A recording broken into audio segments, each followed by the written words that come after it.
Hello, everybody, and welcome to another Top 10 edition of Magic Mike's, proudly sponsored by our Patreon supporters and CoolStuffGeek.com, where you can find cool stuff in stock every day. And check out our co-sponsor, CardHoarder.com, offering the best inventory prices and delivery of cards for Magic Online. And check out our altar sleeves. Support the show by using the code MagicMikes at checkout for 5% off anything in the store. And finally, our newest sponsor, Cardamajigs, has their Cardamajig Series 2. Check out their Kickstarter right now at CubeKS.com. I am Evan Irwin, and we get started each week by saying hello to my two co-hosts, MTG Nerd Girl. Hey guys. Ruben Bressler. What's going on? This is exciting. This is a nice one. This is one that we now get the chance to chitter-chat about, and I'm pretty excited about what's going on here. We have, and we didn't have that much overlap, as it turns out.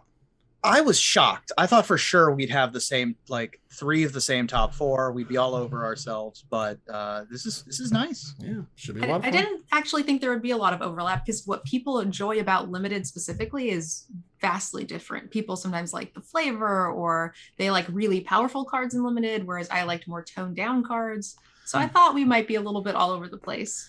I'm a little self-conscious about my list, to be honest. And that's fair. That's totally okay. One of the things I noted for myself was I didn't find myself choosing any core sets. Let's put it that way. Yeah. I got close with Magic Origins. Like, I really enjoyed Magic Origins Limited, but none of the core sets were even close. I briefly considered one of the core sets because I had to go look up which one it was, but because I couldn't remember, I just didn't include it either. But yeah. I want to say like M19 was a really good one, but it's been a minute. Yeah. Either way, we begin with our choice of the top comment from last week in a segment we call Honorable Mention, where Ruben will tell us who is the most eloquent, letting us know what card we did not choose as one of our top 10 adventures in the Forgotten Realms limited cards. Ruben? Hey, and by the way, there's no time limit, no term limit on entering for comment of the week. So even if you've won recently, get in there. Can still keep entering. Get those comments, tweets, those comments in there. Facebook responses, Reddit things. All the things that tell people we exist, as Evan likes to say at the end of the show. This week's winner, though, is Eric Lilienfeld, who writes, Ebon Death Draco Lich is an absolute bomb and is just not reasonable and limited. It's an evasive 4-turn clock that never goes away. You don't even really have to build around the card. You know what creatures do all the time in Magic? They die. I opened this in an arena sealed event in preparation for the pre-release and went 7-1. My only loss occurred when my opponent crit on a deck of many things and stole my Ebon Death out of my graveyard, which I probably deserved. Probably so. That last bit's great. Oh yeah, fantastic. Ebon Death Draco Lich is 2 black, 2 generic mana for a 5/2 mythic legendary zombie dragon with flash and flying. It enters the battlefield tapped, and you may cast it from your graveyard if a creature not named Ebon Death Draco Lich died this turn. Definitely close to my list. I didn't want to pump my list too full of mythics, but mother of God, this thing is ridiculous. Yeah. It's a powerhouse. I've gotten to play this in Brawl with Tiamat. And it's just such a unique thing. There's nothing in Standard even remotely close to what this does, and can put you into situations that you would lose otherwise. You just get wrathed and then, you're dead. But Ebon Death lets you get wrathed and then end of turn just put Ebon Death back into play. I mean, there's nothing close yet. Well, sure. Yeah. That's awesome. Well, congratulations to Eric. Please contact us on social media for your prize. Thanks again to CoolStuffGeek.com for sponsoring this giveaway, and stay tuned for our top 10 list this week, and maybe you can win next week's free gift certificate, because it's time to talk about limited formats. This is a whole segment of stuff we haven't chatted too much about on the show, but Lord knows we've had our time between the 3 of us playing limited formats, having fun with them. Let's get started here. Ruben, what's your number 10? My number 10 is a very recent set, and I wanted to include it because I think it's the most fun I've had drafting on Arena specifically. It's just such a unique format because of the lessons. My number 10 is STRIXHAVEN. Nice. Triple STRIXHAVEN draft. I just think that this format is so unique and interesting. The learn and lesson cards make it so that everyone has a wish board. Everyone has access to these similar effects. It's very similar to like the morph formats, where you're like, everybody's got to turn 3/2/2. Right. Well, now everybody's got a environmental sciences, right? Everybody's got an introduction to philosophy. These sort of common threads, even though the decks are wildly different. Like you've got black, white, turbo, aggro, target your own things, Killian deck.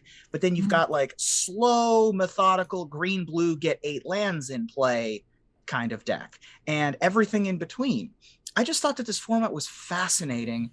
The only miss, I guess, is Mascot Exhibition, but that's a mythic, so you don't even see it that often. I really enjoyed this format. Yeah, Okay. the lessons in particular, it's, and you can see a little bit with D&D where they have those dungeons, right? And there's these little tiny effects, like, go find a land, put some counters on some stuff, scry and draw a card, that are just like, they're just cool and common enough. The idea that these were your year 1 lessons again was also absolutely fantastic. And all in all, I just found myself kind of drafting black white over and over by the end of it, because it was like the best archetype, or green blue if everyone took all the black white cards. But overall, I had a blast with Strixhaven. I thought it was real fun. The thing I liked the most about it is that people's evaluation of what was the best was so vastly different that like every time I sat down in a draft pod, what was open was drastically different. I would get cards that were going, 3rd to last pick, which in other drafts I could never find. So I felt like I was always getting something a little bit different. Whereas like in the one with the cycling, like Ikoria? everybody just Ikoria. So everybody just forces the same archetype, and you're just like, okay, I'm going to be playing 70% of these decks, like, right. And that was just not a deck you could draft very feasible, because it was just like 7 players were trying to be in it. So it was just very refreshing to see such like a wide range of playable decks. Yeah. With the hybrid mana helped out a lot. We're able to put kind of cards into different, schools or whatever. And the multicolor stuff was all super good and powerful, which was nice. I had a lot of fun with Strixhaven. It's a good format. Let's see here. So for my number 10, I had this block for me, I got to play a ton of back in the day. And this is talking about all 3 sets that are in the block. And, my favorite story from this format is I got to play up at a PTQ for this format. And I did okay in the sealed. I scraped my way in the top 8. I had a pretty good sealed deck, as I recall. But my draft was a disaster. Like, it was just a straight, on fire, red, black aggro, when that wasn't even like an archetype in the whole block. And I slapped something together. I barely got there in round 1. I barely got there in round 2. I get to the finals of the PTQ, and I tell the guy, please, I'm making the Magic Show at this point. I'm full blown in the Magic Show. And I'm like, dude, you're going to Japan if you win this, right? And he's like, 100%. And no, he did not go, because that was Shards of Alara block draft. And I love the hell out of it. So yeah, that's Shards. You guys ever had full block? The full block? This is Shards of Alara and Conflux and Alara Reborn. Once you had that final all gold set, like it really tied the room together, and I loved it. Yeah, full Shards block draft was rough, because I recall drafting this a lot, and basically the meta when I played was pick up mana fixing in the first 2 packs, and then pick up the best things that you open. The best thing you open in the third one. That's okay. It's like a little boring in my opinion. Like every draft ended up feeling a lot similar to me. But with that said, the games were wildly different. I mean, every game was just like, what ridiculous cascade BS mid combat are we doing this game? What crazy like cataract creeper amalgamation are we putting together this time around? The cards were crazy weird. The mana did work. Yeah, there was a lot of mana fixing. There was a ton of mana fixing. Yeah, which doesn't always happen with multicolor sets. You had the 3-color, the jungle shrine lands, you had the border posts, you had a lot of good mana fixing. I actually think I prefer Shards Conflux better than Shards Conflux Reborn, but it is close. Mm-hmm. I like throwing everything in there and just turn on the blender and let's do it. I usually actually like blocks less than like 2 or 3. Yeah. Mhm. I feel like everything gets too diluted. I agree. I only have one full block list in my top 10 for exactly that reason, because the traditional block format is big, small, small, Right. and when you're doing triple of the big, it makes sense. When you're going big, big, small, it still kind of makes sense. Then you go big, small, another small, you start getting jumbled a little bit and you lose the thread, in my opinion. It's a rare set that is a rare block that is able to tie the room together. Conflux or Alara is probably one of, if not the best 3 set block draft formats. It was very, very good. Nerd Girl, what's your number 10? Okay, so this is the one that is going to make everybody very angry. I actually don't even think it was all that good. I just really thought it was very flavorful and fun, and it has traumatizing memories for everybody for other formats. But I really liked Throne of Eldraine Limited. Oh, nice. Oko wasn't like awful and limited. He was the most beatable planeswalker we've seen compared to most sets. Everybody's like, oh, Oko on 3. I'm like, I mean, if they don't have Goose and Wicked Wolf to back it up, you're fine. It's not like you turn my 2-drop into an elk. Great, thanks. Yeah, who cares? Like, it was pretty minor. There was no really big, scary things I felt like I couldn't beat. No dream trawlers, which felt impossible. And every single card had so much flavor. Like the Wicked Wolf eating the food and stuff. I don't know. It just was very flavorful. No, the adventures were super cool. Like I love the Great for adventures. limited, too. Yeah, the adventures were the split creatures. Like they were split spells and invasion. There's split creatures in Throne because they did multiple different things. And also it helped when you're able to get sort of negate type effects that would stop a creature. You somehow just stopped a creature from happening because you stopped their adventure from happening, which was another thing that was really cool. And just able to make your cards go further. There was a lot of, and this is a lot of, like when you play a set like Throne that's very high powered, everything's really good and generally at the top of its mana curve for efficiency, and then you go back and you play like the D&D set, the AFR set we have right now, totally different. There are games I could pull back in Throne of Eldraine. I rip this spell, I rip that spell, I'm back in the game. Where in AFR, I'm just like dead and there's nothing I can do and I've gone too far behind and that's it. Whereas the Throne stuff, man, you can just come back from nowhere. Like it's crazy.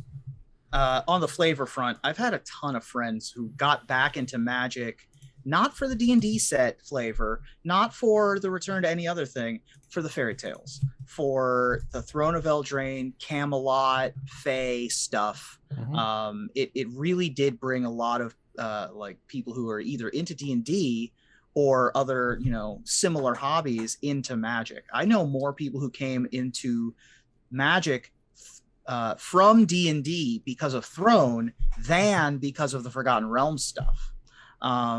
And I also have fond memories of this format because I just always tried to force Merfolk Secret Keeper deck. So you were what's wrong with the internet. I am what's wrong with the internet. 100%. I would draft every Didn't Say Please and first pick a Lucky Clover and go to town. Like I love drafting food. Food showed up for the first time in this set. Food makes total sense, and they're putting everywhere. Like like drafting the giant opportunity deck when everyone was like not caring about food, and suddenly you'd have a 3-mana 7/7. Like that was the format. You could play 3-mana 7/7s. Like that was awesome. And then I would cast Runaway together. That's right. And then I would get to Merfolk Secret Keeper you again. So all right, there you go. So Ruben, what's number 9? Number 9 is some of the most fun I've ever had drafting. And it's a shame that I don't think we'll ever see its like again because I'm not sure how well Battlebond did. But boy, I loved drafting Battlebond. It was a lot of fun. I only played it in a 2HG draft. Yes, and that's the only way you can draft it, is you have to draft it in teams. And the way that you draft Battlebond is that you have teams of 2 in pods of 4 teams, and each team opens 1 booster and picks 2 cards from the pack. And in those packs, they will often have paired cards. So, for example, you would have you'd have Lore Weaver and Lay Weaver in the same pack together. Right. And you'd probably pick them both, but sometimes you'd pick one and try to wheel the other one because you're a wild animal. And it was a really interesting, cool format. I think that Assist was really a fun way to make two-headed giant draft functional and work and do some really interesting effects. Support came back, and Support actually had some interesting changes and switches to it. I just really enjoy every time I've ever played BattleBond. And boy, did they stuff that thing with money. They just put money right in there. My God, Diabolic Intent's a $30 card. Wow. Doubling Season is back up to $74. Like, Really? Yeah. Wow. Yeah, it is crazy. So turns out that's just kind of what they do. They wanted to make the money. The set itself, I would love to have drafted because I mean the lands, the multiplayer lands, which are absolutely fantastic. And again, there's a ton of value here. It seems super duper fun. I love the assist idea of a mechanic, basically, which is cool. But yeah, a missed set for me. Let's see here. So I only played it once, I think. Yeah. Well, for my number 9, this is a format that's old, just like me, but it was super fun and just like me. All right, so my my number, yes, hey, nice. There, brought that around. All right, Let it in. So my clip it, Reddit, clip it, and tweet it. There you go. So So for my number 9, this was a format that was really super unique. It was super weird. Like I was lucky enough to be there when Wizards was doing this thing where they're like, okay, you like this thing? Okay, let's just do a ton of it. Do you like gold cards? A whole set of gold cards, right? And they're like, well, you liked hybrid mana? Entire set's worth of hybrid mana. My number 9 is Shadowmoor and Eventide Draft. If you have gotten a chance to draft this, it's a completely unique experience because most people are drafting monocolor decks and a very not monocolor looking batch of sets. Mono red was the best deck in this format, and you could play so many cool spells that looked black, but they're black and red, or they're, you're playing the green white deck, but you're playing green and red stuff. All the stuff worked so much well with whatever you're trying to do. And so when you committed hardcore to either, you opened a Reaper King and you went crazy like Ruben does, or you stick to the plan and you choose mono something. Drafting monocolor decks in this format was just absolutely a unique experience. It was great. Yeah, I mean, mono red, like Open Jaws of Stone was the dream in this format, but you also had Corrupt and some. There's like Armored Ascension, I think was the white one for that cycle, and then there's the full cycle of it. This format was amazing. There was a full cycle of 3/3s for 4 that couldn't be blocked by enemy color creatures. So, for example, Soot Walkers was 2 colorless, and then black red for a 3/3 that couldn't be blocked by white creatures. Right. And there was a full cycle of that you could play in either mono red or mono black. This is of course the set where we get Murderous Redcap and Kitchen Finks. I personally preferred triple Shadowmoor because I felt like, again, Eventide just sort of threw a wrench in the works. But all of these formats were so cool and interesting because, you're right. It's very rare you get a draft format where you're like, we're all monocolored. Everyone at the table just ends up monocolored. It was wild. Yeah, that's cool. Did you ever get a chance to draft that one, Nerd Girl? So that was during a break, but even when I do take even breaks for a couple of years, I typically try to get together like a draft with either people at the store. I'll talk like a bunch of people into like doing it, or I'll pick up a box and draft it with my friends. So I did play it once or twice, but I definitely missed the bulk of the experience part of that set, but it seemed really unique. Oh, there you go. So what is your number 9, Nerd Girl? So this was, so far of all of our top 10s, I think this was the hardest list for the reason that I'm also old and I don't remember things very well. So like, I don't actually know if I was having a lot of fun or if I was just really happy with Magic in general at the time. But I remember having really a ton of fun. I was just coming back from a break, but triple original Theros. Ooh. I really liked Monstrosity and I loved drafting the historic deck. But again, I don't remember if the set was actually good or if I was just very happy. I recall it being a pretty decent set overall. Triple Theros was fun. It was a bad block, but it was a fun set, right? Yeah. I liked the ponies, and then you historic them up, and like you get to like have these really fun game interactions, which I was really enjoying. Like, do I have a trick? No, I have two. Got them.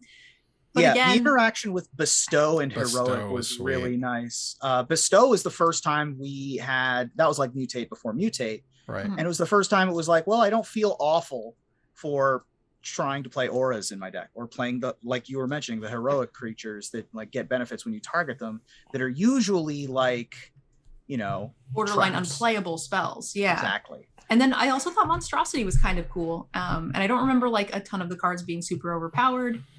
And it felt, you know, more unique as far as abilities went, and I enjoyed that. Yeah, this whole set was pretty neat. I had fun with it, certainly at the time. And yeah, I'm all about the devotions. Absolutely. I mean, I had a great time with this set for sure. Yeah. This set was fun. I'm just scrolling through it here, and I was like, oh man, I remember that. There was some there were some really cool tricks. There was some cool uncommons. I mean, this was the first time that Destroy Target Planeswalker showed up on a card, right? Which was really neat. I don't remember any mythics that I just could not stand to play against for one reason or the other. No, the scariest cards in the set were like commons and uncommons. It's just like, oh, it's another Nessian Asp. I guess I will lose to that one. Right? Or Nemesis of Mortals, or Wingsteed Rider out of the heroic deck, and you're just, it's not even the rares that you're afraid of. Oh yeah, it's the big Sphinxes, right? The 6-mana 4/4 flyers or whatever. Right. Yeah, those guys would end you, as it were. That's a good pull. I forgot about that. That was a fun format. So we were to number 8. Ruben, what you got? I think this actually might be my favorite format secretly that's on my list, but I couldn't put it any higher, just because it would feel like cheating to have Unstable higher on my list. Unstable was probably the most fun I've ever had drafting. It is just a wild time. And they built the set, unlike Unglued and Unhinged, to be drafted. Right. I really enjoyed Contraptions and Assemble. I thought that was a great conceit. Host and Augment was fabulous. You know, all of the weird Watermark Matters cards, and get someone else at the table to do things for you, and like other references. I'm still surprised we don't have Last Strike on a real Magic card. It's true. You know, it just, everything about this set was fun and made me happy, and it also was just a good format. Crazily enough, when you have cards that had like, you know, 7 different versions or whatever of themselves, and didn't differentiate on the cards which version exactly it was, which drove all of the retailers completely insane. Thanks a lot for that. The watermark thing was really cool, and incorporating that stuff. You know, seeing a bunch of really interesting legends, which were just doing some wild stuff. Seeing Spike finally show up, that was also very cool. But yeah, the ability to, was it Augment? That's what they called it, right? When you put the creatures, Augment and Host. Augment and Host. Yeah, that was really, really cool. Yeah, I mean, and there was Contraptions. They finally made Contraptions, which I'd heard about since 2008 or something, 2007. I don't know. I'm old. It's fine. But they made them, and we're happy for it. So for my number 8, this is a really cool format that I would like everyone to experience, because there's one thing about this format that this format does better than every other format in my life. I've played a ton of Limited. I've played a ton of Silk Deck. I've played a ton of Draft, and never in your life will you play a faster format than Zendikar Limited. Triple Zendikar, I mean, it's a rocket. I'm talking turn 4, turn 5, maybe turn 6. There's like, it's incredible. Like all the landfall stuff was absolutely bananas. Landfall adventuring gear on your super cool first striker was nuts. Like plate of GOPs were flying everywhere. That set was bananas. Like it was crazy. I never seen anything like it. Like, people's curves ended on 4. They had like 15 1-drops, because all the 1-drops were great. All the 2-drops were fantastic. And of course, me, just like literally famous, I remember my first pick of my first pack of my ever first Zendikar draft was the 7-drop Vampire. The rare. The first Kalitas. Yeah, Kalitas. I was like, it's a 7-drop rare. Like, it's got to be good, right? And I died on turn 4, like 2 rounds in a row, and died. That was it. Yeah, that format. I don't like that format. It's not on my list. This, I like, you open up cards and you're like, oh, I wonder if like an earth elemental is playable. Like half the cards in that draft format weren't playable was my problem with it. But step links into Plate of Geopede into adventuring gear attack you for 90. I mean, that's absurd. that was just good, clean living, man. That's you had like turn timber glider or whatever the one that gained you life was. It was Mike Turian going full Mike Turian. Mike Turian was famously a very aggro heavy player. He developed the set, he developed the block. World War II, you can thank him, for all the Jason the Mind Sculptors out there.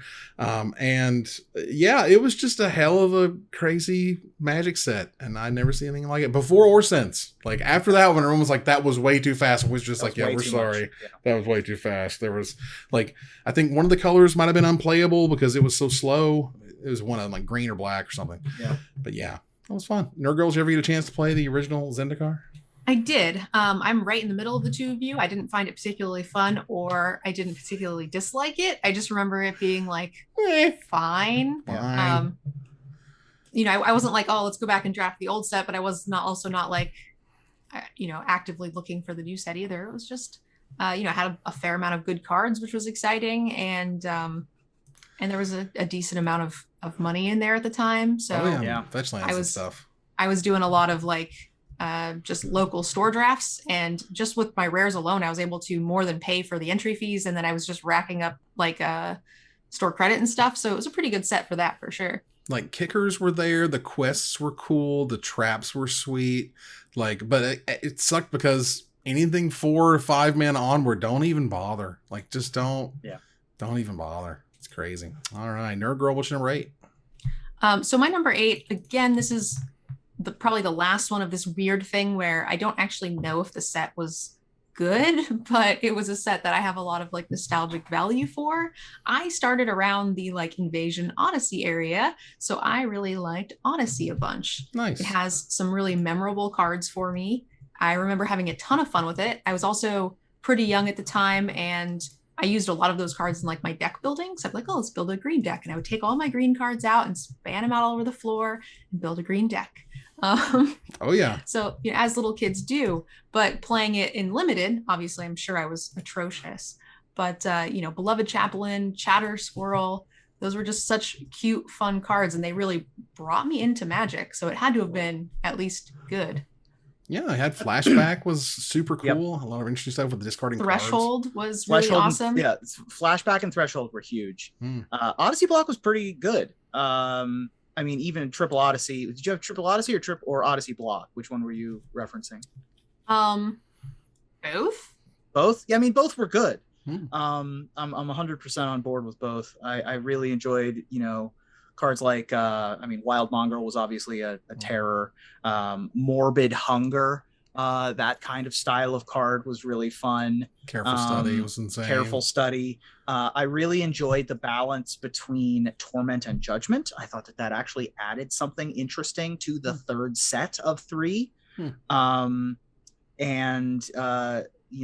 think that was a large, small triplicate that actually functioned. And Triple Odyssey was also great. Yeah, that was also right in the middle of the, big, small sets that were kind of rock and rolling at that point. All right, fair enough. Let's move on here to number 7. Ruben, what you got? My number 7 is, so we're almost certainly going to talk about some of the greatest like keywords of all time, because you need to have good keywords, evergreen keywords, to make a draft format work. We're certainly going to we've talked already about cycling. Cycling is one of those keywords that makes a format great. Sure. Morph is another one that can really tie the room together. You're right. So why don't people talk about Onslaught Legions more, is what I'm saying. Also Triple Onslaught, but I want the Legions in there. Okay. Onslaught Legions is my next one. I loved this format. You had really interesting things going on. You didn't just have Morph. You didn't just have Cycling, so that you could fill your deck with colorless cards if you were ever short, which sometimes happens. Right. But you could also draft around those. You had Astral Slide and Lightning Bolt, right? You had other cards that had other abilities like Frozen Tusker and like Slice and Dice and stuff like that. But then you also had especially in Triple Onslaught, you had the self recruiters, things like Avarax, I think was the big one that I liked. It was just a really good format. I just really liked it. Yeah, this was the first big sort of tribal outing. You know? Right. And that's not even talking. I wasn't even referring to tribal yet because, black, white clerics was the way to go. But you could also draft like goblins and beasts, I think was an archetype. It was great. Yeah, I played a few drafts and a few seals of this on Magic Online because this was when I came back to Magic around this time, and I hated it. Really? I was new, coming back to sort of the new era of Magic, and I felt like I was just being out carded, I guess is a way. I was like, man, their creatures are like all better than mine, and that kind of happened over and over again. And I think largely it was just a few bad seals turned my whole, attitude towards the format. And plus there was the new stuff was coming and I was excited about that. So yeah, sure. Just focus on that instead. Yeah. I mean, it's not the perfect format. Scourge was not great. The mana was bad, but all mana is always bad in those old sets. Yeah. The old formats, they made it pretty bad. And also, cards like Avarax go way down in value when you only have one pack of Onslaught. So like there were some misses, but I mean, it had cycling and morph. How bad could it be? I'm honestly kind of surprised how good mana has gotten in compared to a lot of those sets. And in some ways, I feel like that almost makes the limited format just so much faster than it used to be. And people can get a lot greedier with some more crazy stuff. We're no longer just playing ABC Magic, good cards, good deck. We're now just oftentimes the game is decided. You're on the draw. They curve out on 2 or 3 and the game is over. And that's just, there were also some people like it and some don't. Well, there were also a lot of like bad cards, when I first came back, I was playing, Mirror Limited or whatever. And even Onslaught Limited had, if not just as many, maybe more, there were bad cards that you couldn't play that were just trash. And there was absolutely there was backslide at common that you would always get last pick. I mean, yeah, and look, I'm not going to make any excuses for the bad cards of the format, but this is what we had. It's fine. Well, look, one of the formats that I really enjoyed, this was a really weird format because the way that it worked, Wizards was kind of tired of the big, small. They've tried to fix it so many different ways. Big, small, big, big. When they say they're not doing big, 3 sets anymore, they just do 3 big sets when they did Return Ravnica or whatever, or the Guilds of Ravnica stuff. The point is, they've sliced it, they've diced it. But one of my favorite slicings and dicing was when they made a big set and they said, well, this second set's really unique. It's got to tie the first set and the last set, but there's time travel. But I liked Khans of Tarkir and Fate Reforged as a set. This is where they brought back Morph, and they didn't have the weird Morph commons that kind of screwed it up because it could have been A or B and it like messes you up if you choose poorly or whatever. So they fixed a lot of the Morph problems. There was a multicolor block that had fantastic fixing. I really enjoyed the archetypes. Playing Mardu and stuff was great. Excuse me. I had really good results in that format, which is generally why I like a lot of the formats, I won't lie, because I was kind of good at it. And I just had a ton of fun with cons. It was really great. You liked Fate Reforged, huh? I liked what it did. I liked the hybrid stuff, kind of messing with things in there and making it just a little bit more interesting. Because triple cons was great, don't get me wrong. I liked it, but that one extra pack of just like tossing in, little accoutrements, a little chimichurri, on top, just okay, add some flavor. Chimichurri. I like what what was attempted here with cons, Fate, and then Fate Dragons. Right. I thought that was interesting. Just not a huge fan of Fate Forged personally. But yeah, I mean, triple cons though. We'll talk about cons later in the top 10, I'm sure. Fair enough. Nerd Girl, do you get a chance to play with those 2 sets or that weird hybrid thing they did for a while? Yeah, so I think I'm starting to second guess what I played because I do have some cons variations on my list. So you're talking about just the con plus Fate Reforged. Right. Cons, Fate Reforged. Right, Or I think you actually went Fate Reforged first. You went Fate Reforged, Cons. Yeah. So the middle of the block. Yes, right in the middle Okay. before it switched over to the other half of the format or whatever. I don't remember having more opinions about it being in the middle versus the 1 and the 3, Mhm. the Right. 1 of and the 3. But I do have lots of cons on my higher list, Mhm. so I will definitely say it's very, very good. Absolutely. But we can slice and Definitely, dice at good formats. I will take it. All right, Nerd Girl, what's your number 7?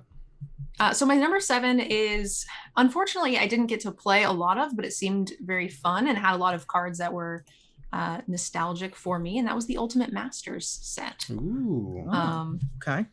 It had some things that I thoroughly enjoyed, and there were like cards like Young Pyromancer that were just, I thought, very fun and limited, and it brought back a lot of those not overly powerful, but kind of just really fun limited things that you get to experience again, and kind of just mixed them all up and put them in a new orientation, which is really fun for me.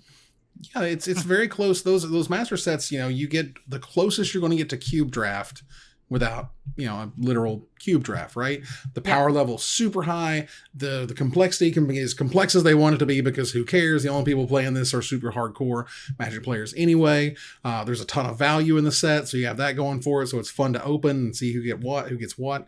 And man, I like playing super powerful sets. And if I recall correctly, I'm not sure if I got to draft this one, but man, every time I've drafted a master set, I've always been happy. I've never been like, man, that sucked. You know what I mean? Like, I've never had a bad Masters format. It's always been, it's been fine to like, holy crap, it's fantastic.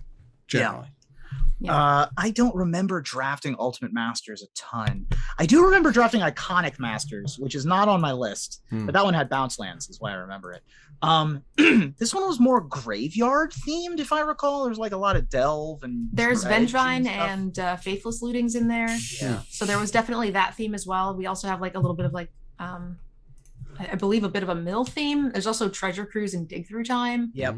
Which was just cards that people really liked, and it was kind of interesting to see them in limited. And they are not necessarily the most overpowered thing. It also has like Liliana, which people get very excited about. It was fun to open and pretty fun to play. Which is a big deal, absolutely, being able to have fun opening stuff. And then the box topper things, or like what were the ultimate packs? Oh yeah, the ultimate box topper. Couldn't you draft specifically like crazy packs of this? I forget.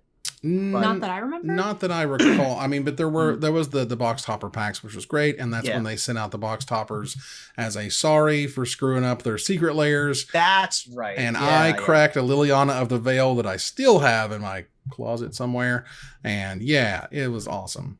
That was a fun time. All right, cool. Let's move on here to number 6. I'm gonna jump in front of number 6 because this could be my number 1. All right, this could be my number 1. I have a really wonderful story around this. It brings back so much nostalgia. It's a damn fine format, and it's also a format that I was very careful and very clear, because we had to have a little outside assistance with this one, because Carrie's not really attuned to Magic. So I got Chris, our buddy Chris, to actually go in and do this. So I was like, look, I ain't talking about all 3 sets. All right. I'm saying that when I came back to Magic in the middle of Mirrodin, and then I went through the summer, and then it came to the next fall, and I had this incredible experience of Champions of Kamigawa, and then I got to play Champions of Kamigawa and Betrayers of Kamigawa, and Champions of Kamigawa and Betrayers of Kamigawa together, those 2 sets, get out of here, Saviors. You're terrible. Yeah. Not you. But like Champions of Kamigawa and Betrayers of Kamigawa, so damn good together. So fantastic. This was the format where I somehow top 32 to Grand Prix. I made day 2 on the back of just like an Orochi collar or something, where I made snake tokens, and just like by the skin of my teeth, I drafted a mono blue ninja deck, which went 3-0 as my final draft in the format, which was incredible. Like, this format is sick. Champions, Betrayers was a fantastic format that worked totally well together. Saviors did nothing but make it crap. And one other memory, because I love this one, I was at an open or something somewhere, and we were drafting Champions, Betrayers, and I called my shot, right? I said, boys, there's a Jit in here. There's a Jitte. I cracked it open, Jitte. In the pack. lost round 1. I mean, you can't. You have to. You can't just get the Jitte and then get the Jitte and win with it. No. You got it, and you had to lose because you got it. But I still got it, and I like that. Yeah, I this was close to my top 10. Champions, Betrayers is the piece de resistance of the 3. I mean, Triple Champions is good. It's fine. CBS is not good because Saviors doesn't really add anything. Nah, it's bad. If you love grinding people out, man, just go like 3-drop Soul Shift, 4-drop Soul Shift, 5-drop Soul Shift. Try to remove everything. There was still times, damage prevention was everywhere, which was great. The the Bushido thing made blocking kind of weird. And Sakura Tribe Elder at common with damage still on the stack was a time. Mm-hmm. But you said why I didn't end up putting this on my list. I mean, Mascot Exhibition being mythic means that I'm okay with Strixhaven. Jitte was rare and it was unbeatable. And if you were not behind, because I assure you, when you're behind, you'll just lose anyway. But most of the time, it turned into an unbeatable beat stick. And because again, I remember that draft, I drew it, and I was so far behind, I died anyway. And I was just like, "But Jitte's supposed to save me forever." It did. It doesn't.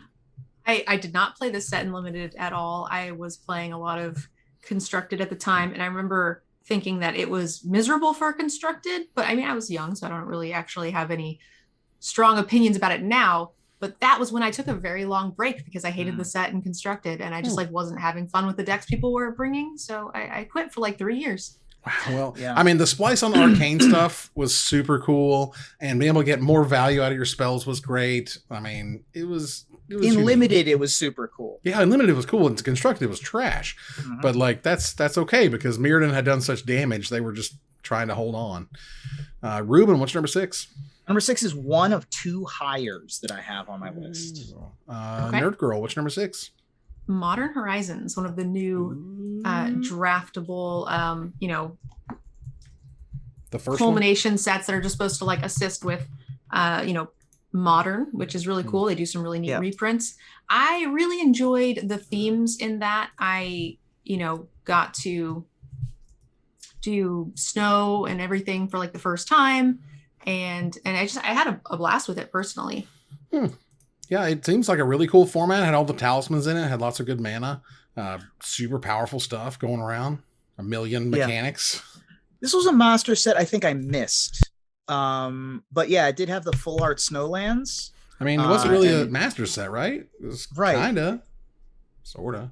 It was, I missed this one. But yeah, all the master sets are spectacular draft formats. Yeah, well, it's not an official master set, I guess, but like it still feels like a baby master set because it is like specific to a specific format, I suppose. Yeah. It had the cool art cards as well. And they showed up here the first time. It just felt like there was a lot of really cool themes. And again, maybe I might be a little higher on the master sets because I don't get to play them very much. So they don't like get stale and you're always having a good time and experiencing new things when you play them. But yeah, tons of really cool value. I mean, just stuff like Vesperlark, Mother Bear, and getting some really cool rares in there, which is great. Mother Bear. I know, right? There were slivers in here. You could draft some slivers if you wanted to. That'd be fun. This was also the set I did the pre-release of Floating Ready Run, and that was really cool. Getting to draft with a lot of my content heroes. Yeah. Oh, well, exactly. we've been there. It was fun. I was just going to say, the set that Evan and I did pre-release for, probably not going to show up on our best limited sets, as that was Rivals of Ixalan. Not the best limited experience I've ever had, but it was just one of the worst blocks of the last 5 years. No one. It's not a big deal. But we had a great time. But we had a fantastic time. LRR, Evan kicked my butt. I think I kicked the if butt. I recall correctly when we played. It was me, Ruben, and Chris Van Meter staying up late to play limited sealed or something. I can't remember how we played it. Yeah. and then we drafted the rares, and those rares are worth like hundreds of dollars because I got the mythic one, the mythic artifact, the 6-mana one. Sun, Immortal Sun. Sun. I got that. Like $35 a piece now. Exactly. I was like, wow. Because I remember going through the drafts chapter. I'm like, I remember this, these limited stuff we did. Wow, I really made out. That's really funny. I can't imagine what it must be like to play a good set at the pre-release though. So that must have been a treat. Yeah. It was fun. Let's move on here to number 5. Ruben, what you got? I don't know if this is a consensus top 5 kind of draft format, but for me, it was like my heyday of money drafts, of 3v3 drafts, and knowing what I liked and knowing how to play and getting into my groove. And anytime that I can suspend an Antuco Shaman on turn 3 and then cast and empty the Warrens for 4 on turn 4, I'm a happy boy.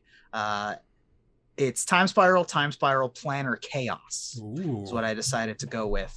I really thought that, a lot of it, this was kind of felt like a master set a little bit, in that master sets, when you draft them, feel like Cube. And this kind of felt like Cube because you had all these weird Time Spiral, time shifted cards. And then you open your Planner Chaos pack and suddenly nothing is anything anymore, right? Like you just go absolutely bonkers, hog wild with, Sarah Sphinx and Damnation and all these wild off the wall cards after you've, tried to set up your Black-White Rebels deck or your Green-Red Storm deck or whatever it is. Yeah, this set was really sweet. Go ahead. It kind of felt like hitting the last one was like a slot machine, right? Yeah. So you spent a lot of time building this like cohesive thing, and you're just like, all right, let's throw some confetti in here and see what we end up with. Man, when I was done with my Magic Online drafting of this set, I had like 40 errant ephemerons, something like that. That was Suspend was my jam. Like, I love me a Looter Eel Core. Never met one I didn't like. This was a fantastic set. Get them Veiling Oddities. The reason why I left off Future Sight is very similar to why I left off Betrayers and why Strixhaven is low, and it's because there's a card that ruins it. The problem with Future Sight is that the card is a common. That is Sprout Swarm. And Sprout Swarm in Limited is miserable. It's difficult, and we may talk about that shortly, and we'll see. Nerd Girl, what is your number 5? My number 5 is the Khans of Tarkir block. Ooh, the full block.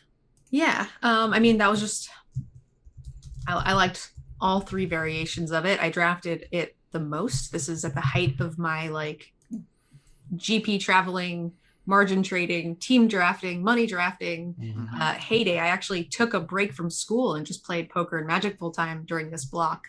And man, I was just drafting nonstop. If the store wasn't open, we were at Dunkin' Donuts at 4 a.m, drafting and just actual nonstop. And it was really, really fun. Yeah. Those were some great sets in that it had been a while since, they'd never done the wedge set, right? That was the big thing, is that was the wedges. So they really got to sort of say, hey, here's how you can play wedges. You never played wedges before. I played in shards, so I got to kind of see the opposite, for the wedges and whatnot. And they had some really cool themes and really cool decks. I enjoyed it. The storytelling of that block is unique. We haven't really had a time travel story, right? Since or before. The Fate Reforged, Back to the Future stuff that was happening with Sarkhan and Ugin was super interesting. And the way that they translated that to the cards and to the drafting of the set was super unique. I loved it. So we're getting into my top 5. And my top 5 is some really spectacular formats, even with some caveats we might talk about later. But my number 5, though, this was really super special to me. Because when I came back and there was the Mirrodin into, Champions. Love Champions. Champions was great. Ultimately very underpowered, clearly. Standard format was kind of whatever. Sure. You got through it. You made it happen. You played Magic through the next year. And then the next year came Ravnica City of Guilds. And let me tell you, it was just unbelievable. The amount of fun, excitement that everybody had around Ravnica. Because it wasn't this format I'm talking about. It ain't just Ravnica. It's when it's Ravnica and Guild Pact and Dissension. When you have Ravnica City of Guilds block. Oh my God. When I was at Worlds, this was in Rome in 2009, I think it was.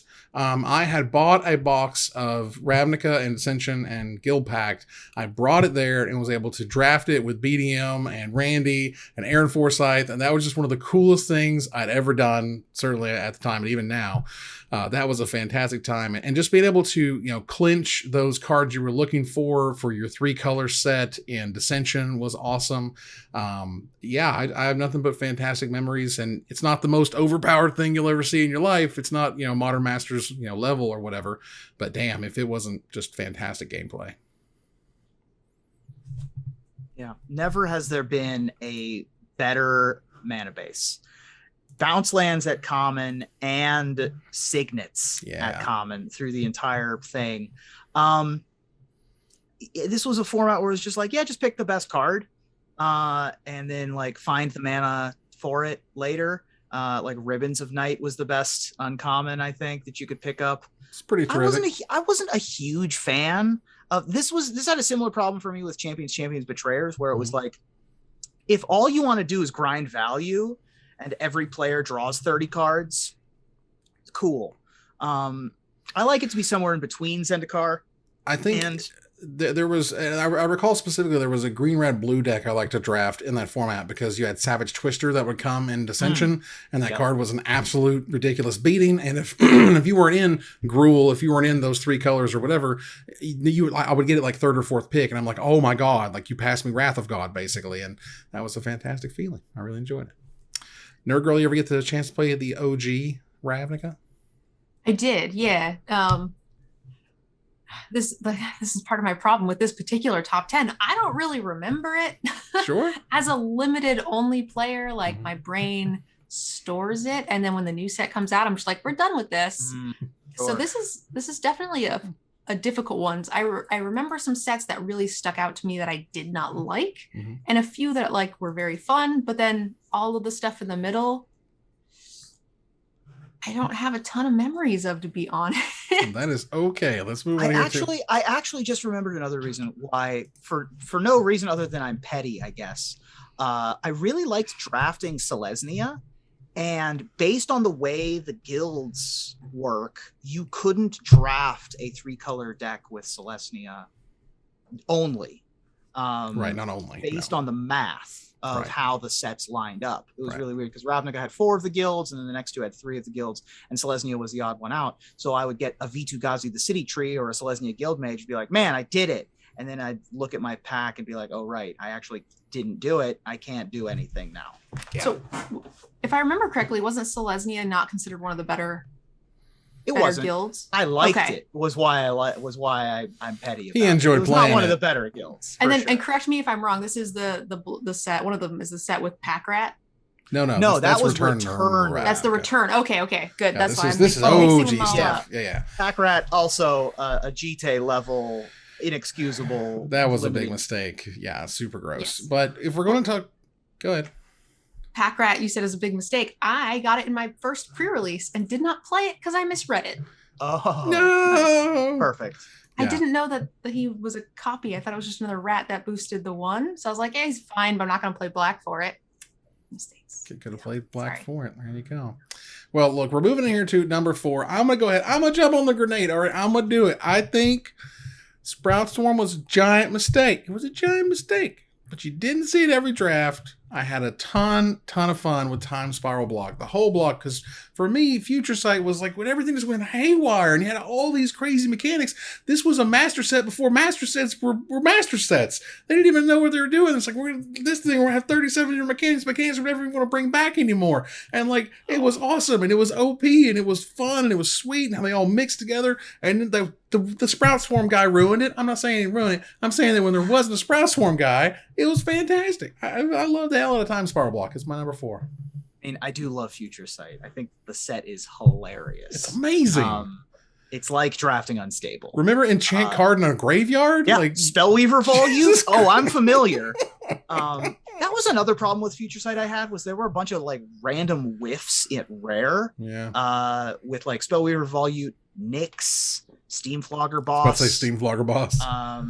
But You also had 8,000 keywords. Yeah. Really good Lymph removal. Sliver and Darksteel Garrison. Like, yeah, it was just a lot. It was a lot, but I loved it. I thought it was great. It was fun. Broadswarm ruined it. It kind That is another. Oh, go ahead. No, go ahead. That is another one of the sets where I wasn't like actively playing when it was there, and then I came back to it after the fact and got to experience it just like a handful of times with like the product we could get, and it was a really unique set. I was actually really bummed that I didn't get to like fully explore it because, you know, a lot of them I feel like I can draft a couple of times and kind of like really get the hang of it, whereas this one it was just like, wait, I'm 2 drafts in, I have no idea what's going on yet, let's do it again. Yeah. But at that point, it was already kind of gone. There was some really interesting stuff happening in Future Sight at Common. Ghostfire was a good removal spell that got around protections. The Wizard Cycler was actually super relevant. And the Sliver Cycler, for that matter, the Sliver Cycler was also relevant. There were some interesting things that they did, and man, it was like going to a rave.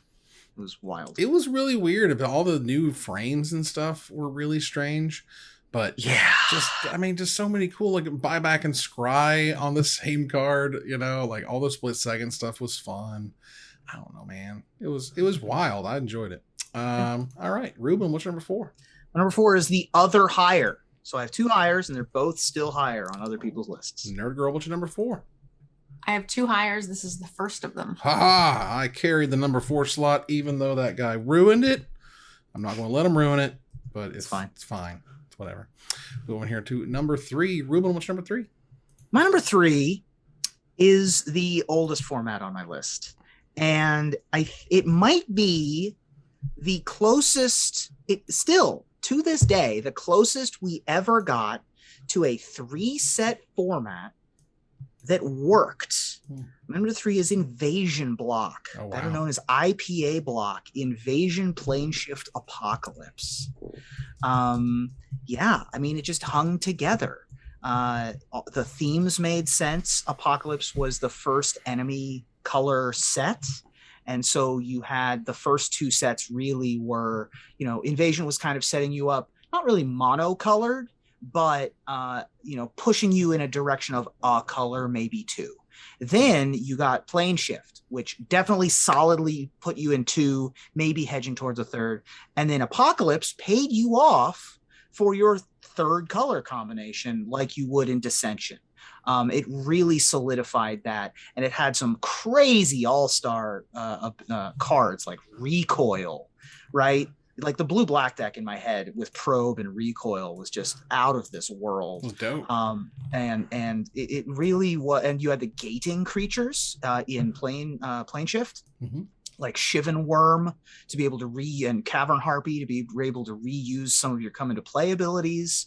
The kicker spells that were monocolored to cast, but then a second color to kick, like Agonizing Demise, and Probe, like I mentioned before, were huge as well. And by the way, end of turn Factor Fiction. EOT, FOF, YL. YL. That's right.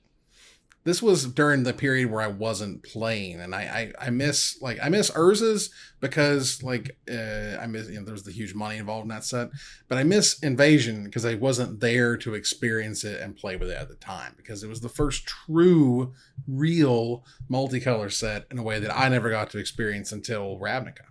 Yeah, the man is bad. Man is bad in this format. But this is the set where I started playing for the first time, so I was buying my introduction set, the little monocolored tiny deck that you could get, and so I wasn't playing any limited at this time, but I have a lot of experience with those particular cards, and it ended up being the base for all of my childhood deck creations. So some really interesting cards there, but I definitely did not start really doing limited until a block or 2 later, and even then, just as kids do, not particularly well. And Kicker was just such an amazing freaking mechanic. So many mechanics are literally just Kicker with something else or, some form or variation of that mechanic.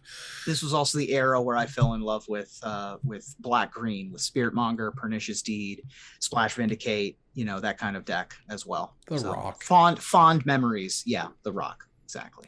Nerd Girl, what's your number 3? This is my other higher. Aha. Together with their powers combined, you will be skipping their number. All right. So for my number 3, this was an all-time favorite for me. This is a format that gets called a lot when people are talking about what their favorite formats happen to be. I love this format because this was, again, a very unique experience. They haven't really done anything like this since. And I've never I've never seen a format where you could legitimately draft an 8-mana 8/8 at common, and that's good. And you could draft 2 or 3 defenders, and that's good. And you could draft all these weird creatures that had level up on them, and it's freaking sweet. And I really loved everything about Rise of the Eldrazi Limited. It was slow, it was weird, you had giant monsters, you had Annihilator, you had what they described as battle cruiser magic, where you put all your eggs in this one big basket, and there wasn't a lot of spot removal, and so Draina kind of almost ruined the format, but regardless, the format was cool. I loved the hell out of it. It was tricky, it was fun, it was weird, there was a lot of really cool decks you could build, and only in this set could you make Defender tribal work. It was insane. I loved it. Too slow. This is the same problem that I have with it was supposed to be slow. It's an 8-mana 8 common. A well-balanced meal. I don't want to eat quinoa and then have Death by Chocolate. I don't want Zendikar. I don't want Rise. I want them I want my sets to be able to do. I want you to get a set that can do both, is what I'm saying. This set is oftentimes talked about by limited experts. I mean, I think Limited Resources had this as their number 1 or 2. I could see it. Maybe not that high, but Super certainly good. high. And I just don't get it. I didn't enjoy this format. I liked it because it was grindy. I can enjoy formats. I like different types of meals. I don't need one meal all the time, one flavor. Okay. Sometimes you have a slow grindy deck and you get to mix it up. And as a limited player, maybe that's a bit different for me because I just play so much more. So if you have everything that has a very similar play style and flavor, it can get kind of dull.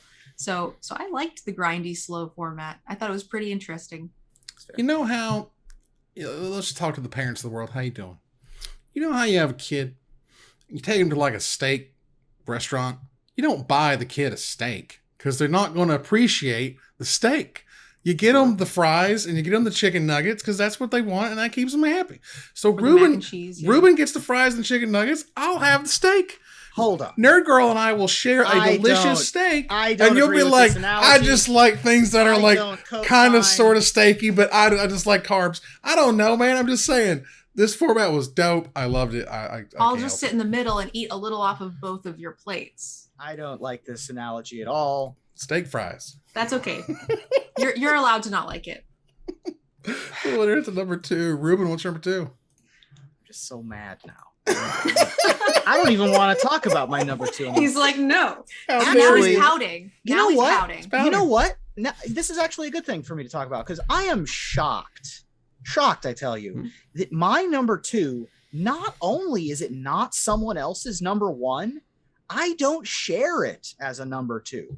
Both of you have Triple Innistrad lower on your lists or not on your lists at all, which is shocking to me. Triple Innistrad's my number 2. I found this format to be super fun, super cool.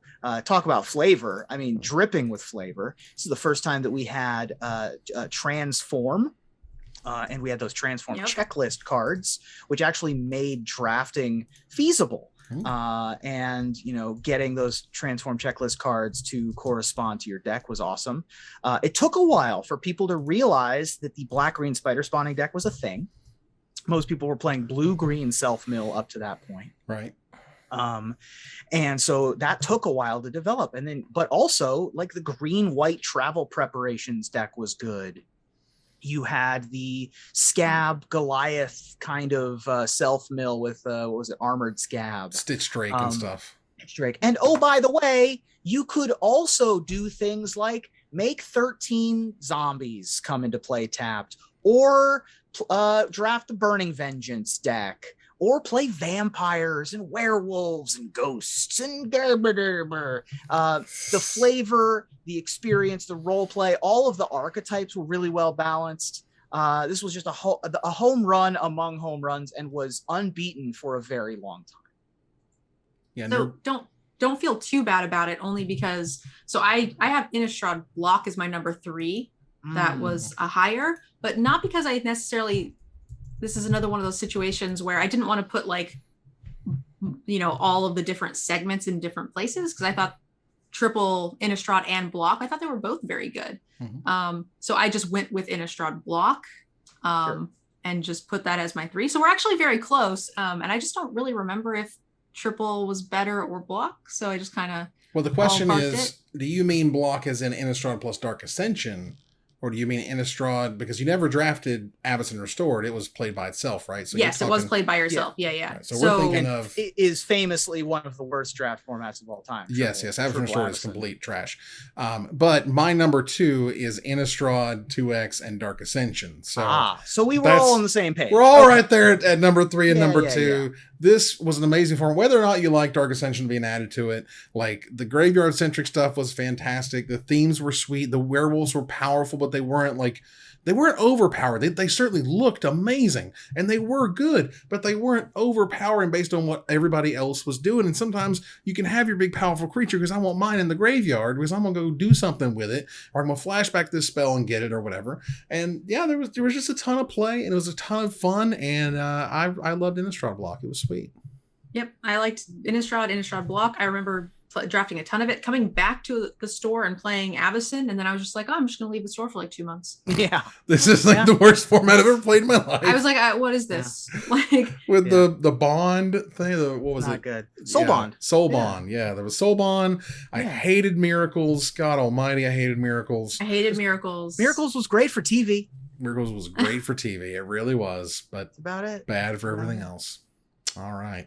So it sounds like we're like 2 and 3 for all of our Innistrad stuff at 2 and 3. The top echelon of I'm formats. less mad now. That's good. A little misunderstanding. Still a little mad about the steak fries, but I'll get over it. Well, now that you're done pouting, we can give you the dessert. Wow. Those Nerd Girl, number 2. So this one I might be a little bit bias on. I don't really know, but I really enjoyed the first Modern Masters. I played a ton of it. I was playing competitively. This was like one of my first big tournaments, and I did very, very well in it. I, did a lot of co-drafting on like Moto with friends, discussing plays. This is like really the first set where I got really into like analyzing limited very, very heavily. And again, this was like my first GP, and I just like managed to spike a top 32 in my first event. And is that GP Vegas? Yeah. Wow. Whoa. That tournament was famously enormous. Yes, it was at the time. It was the largest tournament, only beat by future Vegas events, basically. Yeah. It was when we had multiple pods. They had to like reset breakers in day 2. It was a nightmare. The product almost didn't show up. So they had to they came up with a backup plan. If the product didn't show up, they were going to print pools and have people proxy them and mail them 6 booster packs later. Like that was a thing. Yeah. God, I had to be in that meeting. I got a Sword of Fire and Ice in they had free mini masters event there. I got a Sword of Fire and Ice, which sick. I lost in the first game. Oh no. I swords, they killed it. I Eternal Witnessed it back, and then they killed it again in a mini masters. What the heck? That's crazy. Wow. The whole format was just fun. It had a ton of different things you could do, which I thoroughly enjoyed. And I thought it was a great format. I 100% agree, which is why it was my number 4. I also have fond memories of the first GP Vegas. I was in the main event. I opened a foil Tarmogoyf, and I dropped immediately. I was one of those people. Got the value all done. That's what I did. I got there at like 10 a.m., opened my packs, and was like, oh, $600. Okay. And then I left. And then I think I had lunch with my girlfriend at Top of the World in Stratosphere that day. Nice. So I have fond memories of that GP. Yeah, I mean, the format was great. The Giants was an archetype, which was wild. You had Splice, you had the red blue Splice Dampen Thought deck. Yeah, the Desperate Ritual deck or whatever. Yeah, the Warrens, the Glacial Ray. It was just it was a super fun format. Yeah, this format was just odd.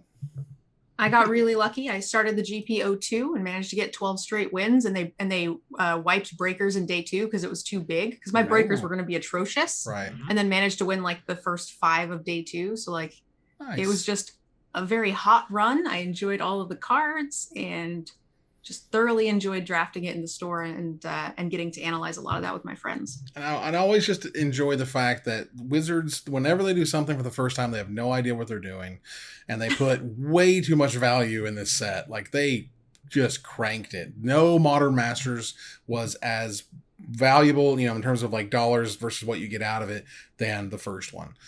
They just juiced it too hard, basically. And now I learn the City of Brass is a $26 card. Okay. What? Really? It's a $26 Modern Masters, a $20 8th edition. So yeah, Wow. that's crazy. But yeah, this format was super dope. I mean, they brought back a bunch of really fun cards. They made some really cool versions, and they look great. I had a lot of fun. All right, let's move on here to our number 1. Wee. Nerd Girl, what's number 1? So this is the only one where I did, instead of just like doing a generic block, because I don't really know which I preferred. This one I just did both because I know I enjoyed it so much. It definitely deserved 2 spots. So earlier I did cons block. So I did triple cons here for my number 1. Ooh. And this is my number 6. Nice. Yeah, triple cons is like, it's like the go-to. You have a booster box in your closet and you actually want to draft with your friends. Yes. This is the one you open. I loved Morph. I mean, a lot of fond memories over a draft table with friends. It was very interactive. I felt like it had a lot of replayability, which I didn't find in a lot of other sets. And then even when we moved on to the other versions, further down into the block, I didn't feel like I was tired of the other cards. I was always mad that people were fighting me for the Mardu I wanted. And then I was firmly in Team Teamer by the end of the block, but just the whole way through the block, I loved it. So Triple Cons was the start of it, and it's definitely one of my favorite formats of all time. I mean, Morph was fun. Ferocious was great. The Prowess deck was in there, which was awesome. Like, I love Jeskai. Jeskai was like my jam. I like playing Jeskai decks and whatnot. Mardu decks were super fun when they really get aggressive, which was sweet. Yeah, I mean, I certainly had, it's on my list as part of one of my choices. So like, it's got to be in there. It's one of my favorites. This was famously the pick every comes into play tap land and every creature with morph you can pick format for me. Because I was like, oh, I opened a Trail of Mystery or a Secret Plans. I'll just take 14 morph creatures and 10 comes into play tap lands, which was always a ton of fun. Or the Mardu deck, the Raid Mardu deck was amazing. This was just a really excellent format, incredible replayability. I'm still not bored of this format. Very nice. So let's Wait, where are you playing it? I want to play. Yeah, I haven't played it recently, although there was when at GP Seattle 2018, Cafe Mox had an after party up at the Card Kingdom headquarters, and they had a triple cons box side event. That's the last time I remember playing triple cons, and it was a really nice time.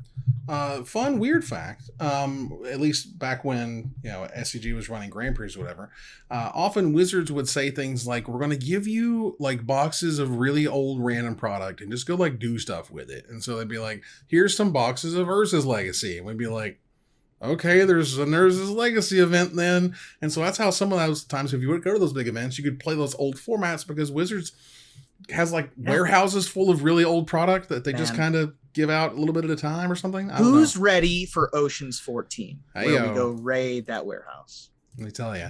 So for my number 1, which is a same, so it's Ruben's number 1, and by process of elimination, it's Nerd Girl's number 4. This is my favorite draft format. This was like God almighty, I can't imagine a single card in this set being different than the way it is. And I don't know if I can give it more praise than that, because Dominaria is just freaking amazing. It's everything I want a Magic set to be. It's powerful but not overpowered. It's cool. It's exciting. Like all 10 colors, all 10 pairs rather, have things to do that are clearly defined as the things you want to do in that pair are powerful. Now, a few of the archetypes are clearly better than a few of the others, but overall, it's incredibly balanced. You know what every single pair is going to do, and you know how they're going to get there, and between all the mechanics were great, and the sagas that came out, which were incredible, and like all of the legends were sweet, and even if they got the Mythic Angel, you had the 1-mana artifact thing to kill it, which was great. The legendary sorceries could actually be cast in draft, which was also amazing. Like, there's just nothing I can find wrong with Dominaria. I loved it every single time I've drafted it from the start to the finish. It's fantastic. Co-sign everything. Yeah, I like Dominaria a ton. It's definitely, of the recent sets, it's by far the best as far as balance and gameplay goes. Like, the only other recent one I had on my entire list was Throne, and I think that was just pure flavor. Like, the set was fine, but it was really fun to play specific things, whereas this was just a home run as far as, you know, the recent sets go and what the actual playability of it was and how good it was. Sagas were one of my favorite things of the last couple of years, for sure. Yeah.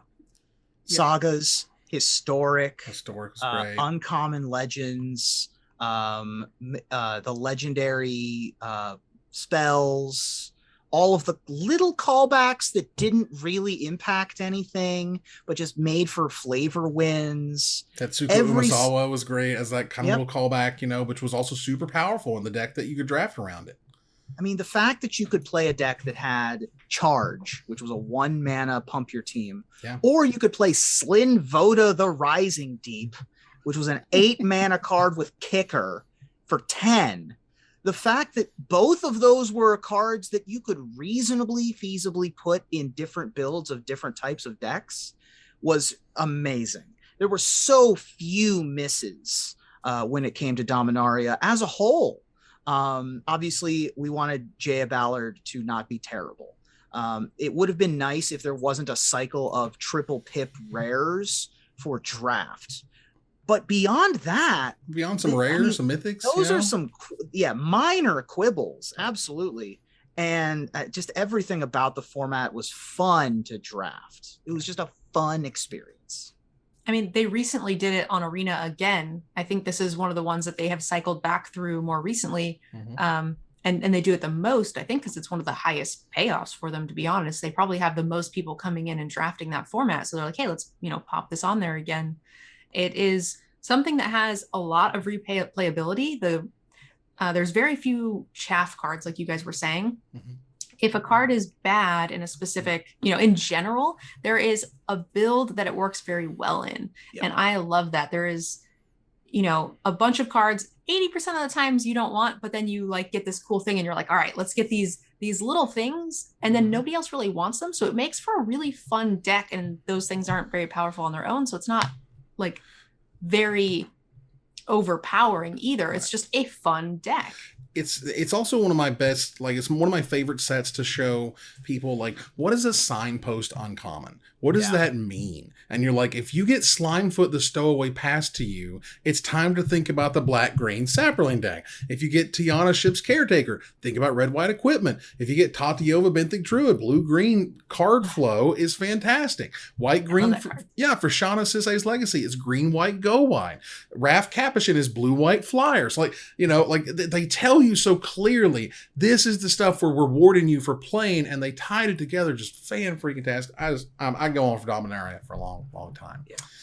But that was our top 10 draft formats. You'll see them on the screen right now. For your review, take a look at my list, Nerd Girl's list, Ruben's top 10, and we want to hear from you about what card we did not talk about, and we'll select our favorite to win a $50 gift certificate to CoolStuffInc.com. But before we go, I want to thank my co-host. Thank you, Nerd Girl. Thanks for having me. Thank you, Ruben. Excellent final draft. That's right. Move here to our final slide. I want to thank our sponsor, CoolStuffInc.com, our co-sponsors, CardHoarder.com, AlterSleeves.com, and Cardamajigs, my co-hosts, MTG Nerd Girl and Ruben Bressler. You guys for watching and listening. I hope you support us at patreon.com/magicmics. Please follow, like, tweet, favorite, share, subscribe to everything social tells people we exist. Catch us online at twitch.tv at Magic Mics, on Twitter at Magic Mics Cast, our Magic Mics subreddit, and like the Magic Mics page on Facebook. Or join us here next week, same time, same place, for another episode of Magic Mics. Good night, everybody.